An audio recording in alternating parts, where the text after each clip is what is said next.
Harrison for Card Player TV, coming to you today from the Fontana Lounge at the Bellagio in Las Vegas. Here with me is Tournament Director Jack McClelland.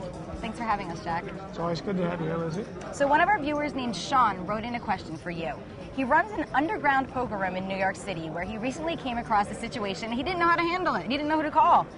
Two players were heads up, and on the turn, the player on the button acted out of turn and made a pot-sized bet.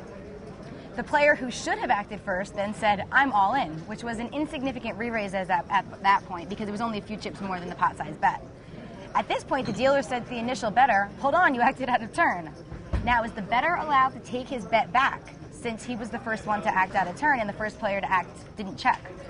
Sean's understanding is that the player who should have acted first is the player who was the wrong party, so it would be his decision to call out the player.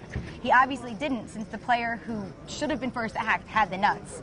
And Sean ruled that the pot-sized bet stood because it was out of turn and he should have waited. Is that correct? He's correct. The guy said he bet the pot. Right. And when the other guy said all in, he doesn't have to cover his all-in chips, but he's got to cover the pot size. Okay. Because he's trying to intimidate him by acting out of turn. So, for instance, if the pot size is 2,500, he says, "I bet 2,500," and the guy says all in, and he's got 2,800.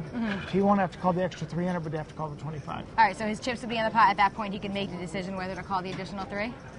Well, I wouldn't make him call the 3 because the whole. No, I'm saying that would be up to him. He could fold or call. It would be at his discretion. Right. The 2,500 would have to stay. Okay. And the other 3 would be up to him. Yeah, that seems like it makes sense. Sean, you know who to ask. Ask Jack. Thanks for answering, Jack. You're welcome. I'm Lizzie Harrison with Jack McClelland for Card Player TV.